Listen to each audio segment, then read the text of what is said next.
আসসালামু আলাইকুম ওরহমতুল্লাহ। একাকিত্ব আল্লাহর একটি বড় নেয়ামত।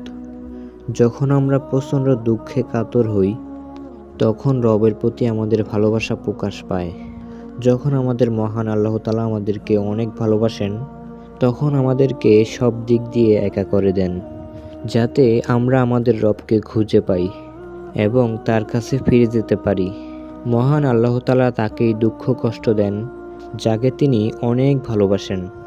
জীবনে প্রচণ্ড দুঃখে কাতর হয়ে যখন ভাববেন আপনার কেউ নেই, তখন আরও একবার ভাববেন যে আপনার মহান আল্লাহ তাআলা রয়েছেন।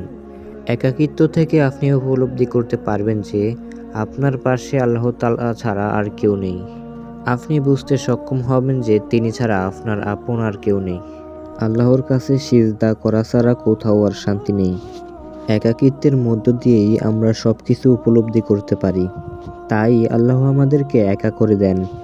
একাকিত্বের মধ্যেই সর্বোচ্চ সুখ, কারণ এর মাধ্যমেই আমরা আল্লাহকে খুঁজে পাই। তবে এ কথা সত্য, দুঃখের শেষে সুখের মুখ দেখলে আমরা আল্লাহকে ভুলে যাই। তবে আবারও দুঃখ আমাদের জীবনে দিয়ে আল্লাহ আমাদেরকে পরীক্ষা করেন, আমাদেরকে তার কাছে টানেন। আল্লাহ আমাদেরকে হিদায়াত দান করুক, যেন আমরা পাপের পথ ছেড়ে দিয়ে তার কাছে ফিরে যেতে পারি। আপনি জীবনে ধনী হন আর গরিব হন, দুঃখে থাকেন বা সুখে থাকেন, আপনি যদি আল্লাহর প্রিয় বান্দা হয়ে মারা যেতে পারেন, তাহলে মৃত্যুর পরবর্তী জীবন আপনার অনেক ভালো কাটবে। তাই নিজেকে প্রশ্ন করুন, আপনি আল্লাহর সন্তুষ্টির জন্য কি করছেন?